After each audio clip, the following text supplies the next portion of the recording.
The morning sun painted golden streaks across the cobblestones of Buckingham Palace. Tourists from around the world gathered behind the black iron gates, cameras ready, hoping to catch a glimpse of the royal family. Among them stood 8-year-old Emma, her small hand clutched tightly in her father's grip. Emma had been dreaming of this moment for months. Her grandmother had told her stories about the Queen, about the palace, and about the brave guards who protected it. She wore her best dress, a blue one with tiny flowers that her mother had bought especially for this trip to London. "Daddy, when will we see the Queen?" Emma whispered, her eyes wide with wonder as she pressed her face against the cold metal bars of the gate. Her father, Mark, smiled down at her. "Maybe today, sweetheart. We just have to be patient and wait." The crowd around them buzzed with excitement. People spoke in different languages: French, German, Japanese, Spanish. Everyone had come from faraway places, just like Emma and her father had traveled from their small town in Yorkshire. The atmosphere was magical, filled with hope and anticipation. Standing perfectly still in his bright red uniform was Guard Thompson. He had been protecting the palace for 12 years. His tall black hat stood firm on his head, and his face showed no emotion. People often tried to make him smile, laugh, or move, but Thompson remained as still as a statue. That was his job, and he took great pride in it. Thompson had seen thousands of visitors over the years.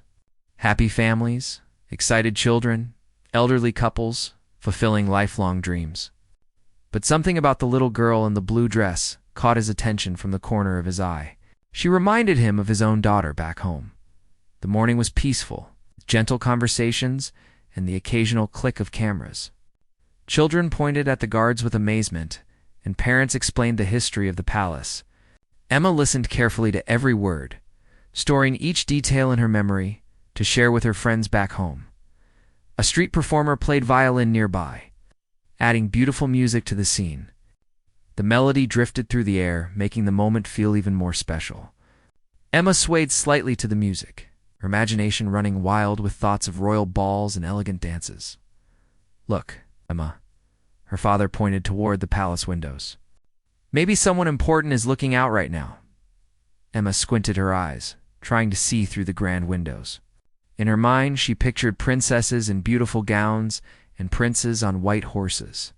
The palace seemed like something from her favorite fairy tale books. The crowd continued to grow as more tourists arrived. Buses pulled up regularly, dropping off excited visitors from tour groups. The guides spoke loudly, sharing interesting facts about the royal family and the palace's long history. Thompson remained focused on his duty, but he couldn't help noticing how the little girl's face lit up every time someone mentioned the Queen. Her pure joy and innocent excitement brought warmth to his heart on this cool London morning. As the morning progressed, Emma's excitement only grew stronger. She asked her father endless questions about the guards, the palace, and the royal family. Each answer made her more fascinated with the magical world she was discovering. The peaceful scene was perfect families, enjoying a special moment together. Guards proudly performing their duties, and the magnificent palace standing as a symbol of tradition and history. Nobody could have predicted that this beautiful morning would soon take an unexpected turn that would change everything. As the afternoon sun climbed higher in the sky, the crowd around Buckingham Palace grew larger and more diverse. Emma had been waiting patiently for over 3 hours, but her excitement hadn't faded one bit. She had made friends with other children in the crowd, sharing stories about their favorite royal movies and princess tales. Her father Mark was getting tired from standing so long, but seeing Emma's happiness made every moment worth it. He bought her a small British flag from a nearby vendor, and she waved it proudly while singing songs she had learned about London. That's when Robert Sterling arrived.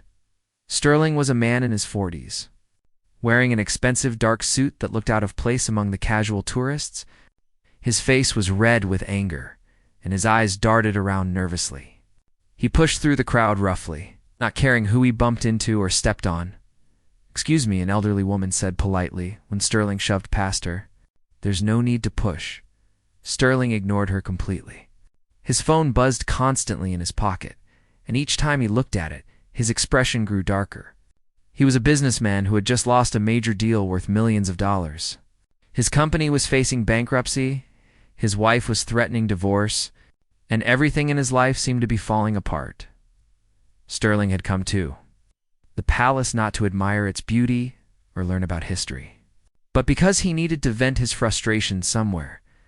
In his twisted mind, he blamed the government, the royal family, anyone associated with authority for his personal failures. Emma noticed the angry man approaching, but didn't think much of it. She continued waving her flag and chatting with her father about the different uniforms the guards wore. Her innocent joy seemed to make Sterling even more irritated. Why are all these people so happy? Sterling muttered under his breath. Don't they know how terrible everything is? A young mother with a baby stroller accidentally blocked Sterling's path for a moment. Instead of waiting patiently like everyone else, Sterling grabbed the stroller and yanked it aside harshly, causing the baby to cry. Watch where you're going. Sterling snapped at the shocked mother. Several people in the crowd turned to look at him with disapproval, but no one wanted to start trouble. They were all there to have a peaceful, enjoyable experience. It's not to deal with an angry stranger. Guard Thompson's trained eyes had already spotted Sterling as a potential problem. Years of experience had taught him to recognize troublemakers in crowds. Sterling's aggressive body language, his impatient movements, and his obvious anger were all red flags. Thompson remained perfectly still, as his training required, but every muscle in his body was ready to act if necessary. He had dealt with difficult visitors before, drunk tourists, political protesters, and people having mental health episodes. But something about Sterling felt different. More dangerous. Emma's father, Mark, also noticed the angry man getting closer to them. His protective instincts kicked in, and he gently moved Emma slightly behind him, just to be safe. But the crowd was thick, and there wasn't much room to move. Sterling's phone rang again. This time it was his lawyer, delivering more bad news about his failing business. As he listened to the devastating update, Sterling's rage reached a boiling point. His hands shook with anger. His breathing became rapid and shallow. This is all their fault, Sterling whispered to himself, staring at the palace with hatred in his eyes. They live in luxury while people like me suffer. Emma, aware of the danger approaching, continued to enjoy her magical day. She had started a counting game, trying to see how many buttons were on the guard's uniform. Her sweet voice carried through the air as she counted aloud, bringing smiles to the faces of nearby tourists. But her innocent happiness only made Sterling more furious. In his disturbed state of mind, her joy seemed like a mockery of his pain. He began pushing through the crowd more aggressively, heading directly toward Emma and her father. The peaceful atmosphere that had filled the morning was about to be shattered. Guard Thompson watched Sterling's approach with growing concern, knowing that something terrible was about to happen, but bound by protocol to remain at his post until a direct threat materialized. The moment that would change everything happened so quickly that most people didn't see it coming. Emma had dropped her small British flag and was bending down to pick it up when Sterling finally reached the front of the crowd where she stood with her father. Sterling's phone buzzed one more time with another devastating message. His business partners had officially voted to remove him from the company he had spent 20 years building. The final blow to his crumbling life sent him into a complete rage. "Get out of my way, you stupid kid." Sterling shouted at Emma, who was still crouched down reaching for her flag. Mark immediately stepped forward to protect his daughter. "Hey, there's no need to talk to her like that. She's just a child. I don't care what she is." Sterling's voice was loud enough that people 30 feet away could hear him clearly. "I'm sick of everyone acting like everything is wonderful when the world is falling apart." Emma stood up slowly, clutching her flag, her eyes wide with confusion and fear. She had never experienced such anger directed at her before. Her lower lip began to tremble as she looked up at the frightening man towering over her. "Please," Sir Mark said calmly, trying to defuse the situation. "Let's just calm down. We're all here to have a nice day." But Sterling was beyond reason. Years of built-up frustration, combined with his recent failures, had created a volcano of rage that was now erupting. He looked down at Emma's innocent face, and instead of feeling compassion, he saw everything he blamed for his problems.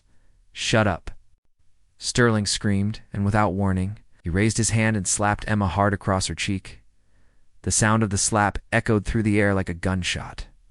Emma's small body stumbled backward from the force, and she let out a cry of shock and pain. Her flag fell to the ground again as she pressed her hand to her stinging cheek, tears immediately streaming down her face. The entire crowd fell silent. Hundreds of people who had been chatting and laughing just moments before now stood in stunned disbelief. Parents instinctively pulled their own children closer, and several people gasped in horror.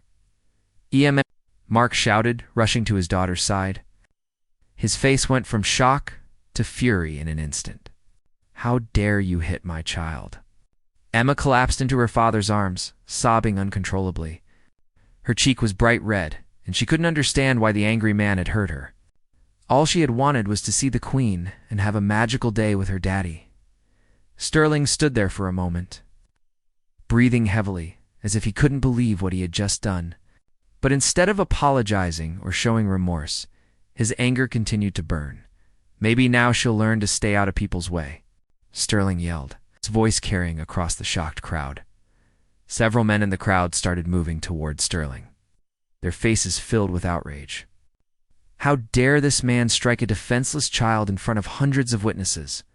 Women were crying, children were scared, and parents were calling for someone to do something. Someone call the police. A woman shouted from the back of the crowd, "That man should be arrested."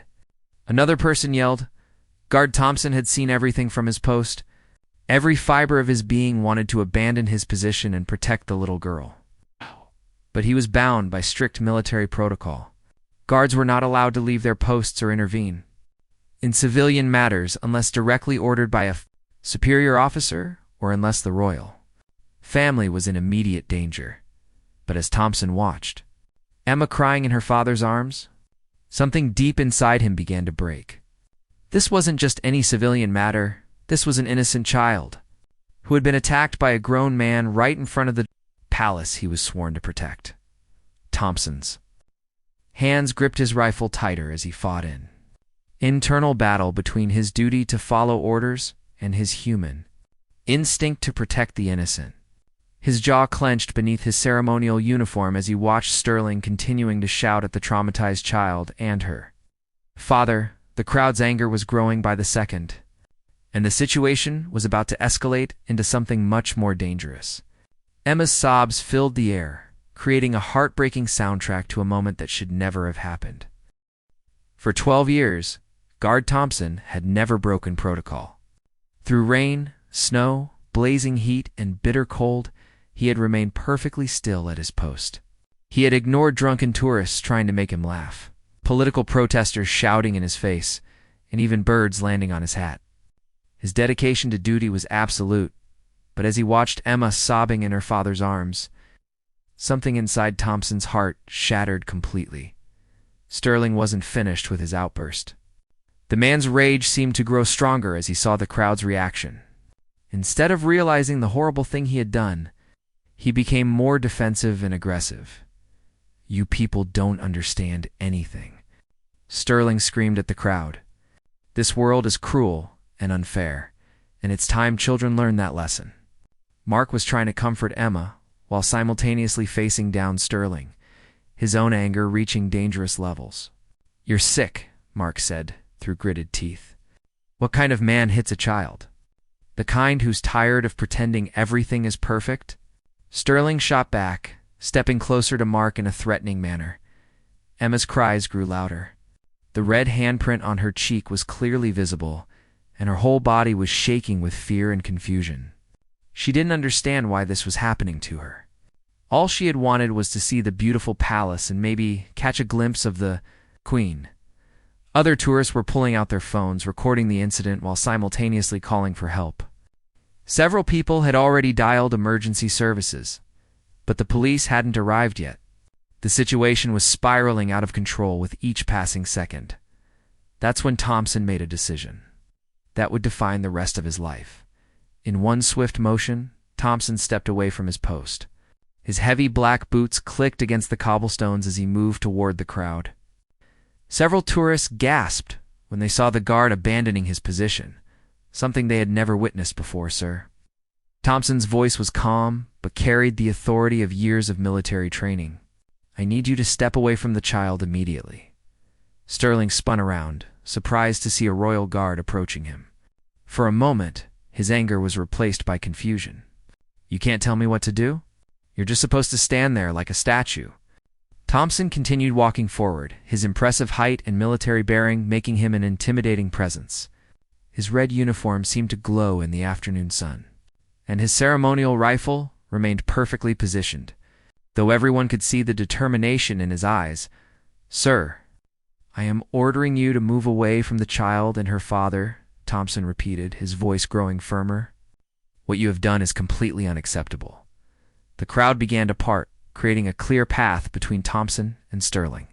Tourists who had been angry and confused suddenly felt a sense of relief. Finally, someone in authority was taking action to protect the innocent child. Emma looked up through her tears and saw the tall guard approaching. Despite her pain and fear, something about his presence made her feel safer. She had always imagined that royal guards were heroes, just like in her storybooks. And now, one was coming to help her. Sterling's face turned even redder. As he realized he was now facing a trained military professional, you have no right to interfere. This is none of your business. When an innocent child is attacked in front of the palace I protect, it becomes my business, Thompson replied.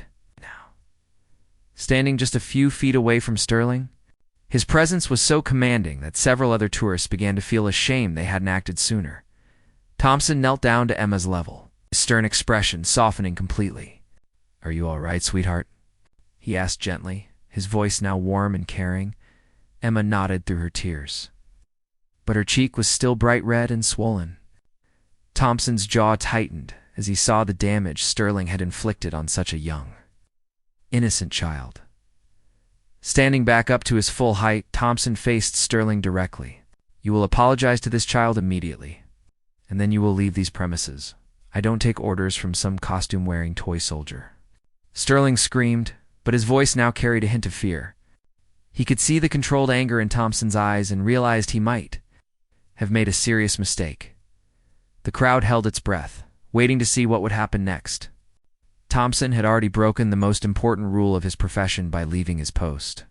Now everyone wondered just how far he would go to protect Emma and restore justice to this terrible situation.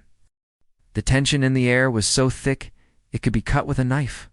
Thompson stood face to face with Sterling, representing everything good about duty, honor, and protecting the innocent. Sterling, on the other hand, represented the worst of human nature: anger, selfishness, and the willingness to harm others. This is your last chance, Thompson said quietly, but his words carried the weight of absolute authority. Apologize to this child, or I will make sure you face the full consequences of your actions.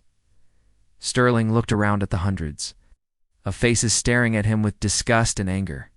For the first time since his rage began, he started to realize the magnitude of what he had done. He had struck a child in front of hundreds of witnesses, and now a royal guard was demanding justice. But Sterling's pride wouldn't let him back down. I don't apologize to anyone, he shouted, especially not to some spoiled brat who thinks the world owes her something. That was the final straw for Thompson. In one smooth motion, he stepped forward and placed his strong hand firmly on Sterling's shoulder. His grip was like iron, and Sterling immediately felt the power of years of military training. Sir, you are under citizen's arrest for assault on a minor, Thompson announced loudly, ensuring everyone in the crowd could hear. You will remain here until the police arrive. Sterling tried to pull away, but Thompson's grip was unbreakable. You can't arrest me. You're just a guard. I am a British soldier, and I have the legal right to detain anyone who commits a crime in my presence, Thompson replied calmly, especially when that crime involves harming a child. The crowd erupted in cheers and applause. Finally, justice was being served. People who had felt helpless just moments before now felt proud of the brave guard who had risked his career to do the right thing. Emma stopped crying and looked up at Thompson with wonder in her eyes. Are you really arresting the mean man? She asked in her small voice. Thompson looked down at her and smiled, the first time he had shown emotion while in uniform in 12 years. Yes, sweetheart. No one should ever hurt you like that. You did nothing wrong. Mark stepped forward and shook Thompson's hand firmly. Thank you, he said, his voice thick with emotion. I can't believe you risked your position to help us. Some things are more important than following rules, Thompson replied. Protecting innocent children is always the right thing to do. Within minutes, the sound of police sirens filled the air. 3 patrol cars arrived at the scene, and officers quickly took control of the situation. Thompson explained what had happened. Dozens of witnesses confirmed his account. Sterling was handcuffed and placed in the back of a police car, still shouting about how unfair everything was. But his protests fell on deaf ears. The evidence was overwhelming, and his attack on Emma had been witnessed by hundreds of people. As the police gathered statements, something beautiful began to happen in the crowd. People started approaching Emma and her father, offering comfort and support. A kind elderly woman gave Emma a beautiful stuffed bear. A family from Germany shared their snacks with her. A group of teenagers taught her a funny song to help her feel better. The incident that had started with such ugliness was transforming into something that restored faith in human kindness. Emma's tears turned into smiles as she realized how many people cared about her well-being. Thompson, however, knew that his actions would have serious consequences. Breaking protocol as a royal guard was a career-ending offense. His commanding officers would have to investigate, and he would likely face disciplinary action that could include dismissal from the service. But as he watched Emma laughing with her new friends, Thompson felt no regret whatsoever. He had joined the military to serve and protect others. And today, he had done exactly that, in the most important way possible. The police finished their investigation and confirmed that Sterling would be charged with assault on a minor, disturbing the peace, and several other offenses. Justice would be served through the proper legal channels. As the patrol cars drove away with Sterling inside, the crowd gave Thompson another round of applause. He had shown them that sometimes doing the right thing requires courage, even when it means breaking the rules. 3 weeks after the incident at Buckingham Palace, Thompson sat in his small apartment, still unsure about his future. As expected, he had been suspended from duty pending a full investigation. His commanding officers had been kind but firm. Breaking protocol was a serious matter that could not be ignored. Regardless of the circumstances, the story had spread far beyond London. News outlets around the world had covered the incident, praising the guard who chose to protect a child over following rules. Social media was filled with messages of support for Thompson and Emma. The hashtag #HeroGuard had been trending for days. Emma and her father had returned to Yorkshire, but not before visiting Thompson to thank him personally. Emma had drawn him a picture of himself in his red uniform with the words, "My hero," written in crayon at the bottom. Thompson kept that picture on his kitchen table, looking at it every morning. Then came the knock on his door that would change everything. Thompson opened the door to find his commanding officer, Colonel Harrison, standing outside with an official-looking envelope in his hands. Thompson's heart sank, assuming this was his formal dismissal notice. "Sir," Thompson said. Standing at attention in his civilian clothes, Colonel Harrison smiled, something Thompson had rarely seen before. "At ease, Thompson. I have some very interesting news for you." They sat down in Thompson's modest living room. Colonel Harrison opened the envelope carefully. "This investigation has taken some unusual turns," he began. "We received over 50,000 letters from people around the world supporting your actions. We had calls from government officials, military veterans, and child welfare organizations." Thompson listened silently, unsure where this was heading, but most importantly, Colonel Harrison continued, "We received a direct message from Buckingham Palace itself." Thompson's eyes widened with surprise. It turns out that several members of the royal family witnessed the entire incident from the palace windows. They saw everything that happened, including your decision to protect that little girl. Colonel Harrison paused for dramatic effect. "They were not displeased with your actions, Thompson. Quite the opposite." The colonel handed Thompson an official document with the royal seal at the top. Thompson's hands trembled slightly as he read the elegant handwriting. "You are hereby invited to a private ceremony at Buckingham Palace," Colonel Harrison explained. "You will be receiving a special commendation for exceptional service and in bravery in the protection of the innocent." Thompson couldn't believe what he was hearing. "Sir, I thought I was going to be dismissed." "There were those who wanted that outcome," Colonel Harrison admitted. "But sometimes the right thing to do transcends regulations and protocols. Your actions reminded everyone what it truly means to serve and protect." 2 days later, Thompson found himself back at Buckingham Palace. But this time he was walking through the front gates instead of standing guard outside them.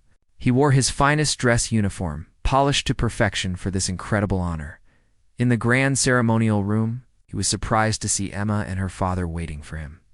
Emma's cheek had completely healed, and she was wearing the same blue dress with tiny flowers that she had worn on that fateful day. "Mr. Thompson."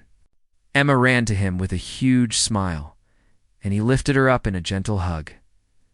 "How are you feeling, sweetheart?" Thompson asked, checking her face carefully. "All better," Emma announced proudly, "and I have something for you." She handed him another drawing, this one showing the palace. Thompson in his uniform, and Emma holding his hand under a rainbow. At the bottom, she had written, "Thank you for keeping me safe." The ceremony was small but meaningful. Thompson was presented with the Royal Victorian Medal, an honor given for exceptional service to the monarchy. As the medal was pinned to his uniform, he thought about his daughter back home and how proud she would be of her father. But the real surprise came at the end of the ceremony. "Guard," Thompson, the official, announced. "In recognition of your outstanding character and dedication to protecting the innocent, you are hereby promoted to the position of head of palace security. Your new duties will include training other guards in the importance of balancing protocol with human compassion." Thompson stood in stunned silence. Not only was he not being dismissed, he was being promoted to one of the highest positions in palace security. As the ceremony concluded, Emma tugged on Thompson's uniform jacket. "Mr. Thompson, does this mean you'll always be here to protect children like me?" Thompson knelt down to her level and smiled warmly. "That's exactly what it means, Emma. That's exactly what it means." 6 months later, Thompson had implemented new training programs that taught guards how to handle emergency situations involving civilians. Emma and her father visited the palace regularly, and she always waved at Thompson from behind the gates. The incident that began with such cruelty had transformed into a beautiful story about courage, compassion, and doing what's right, even when it's difficult. Thompson learned that sometimes the most important rules are the ones written in our hearts, not in regulation manuals, and Emma learned that real-life heroes don't just exist in storybooks. Sometimes they stand guard outside palaces, ready to protect anyone who needs their help.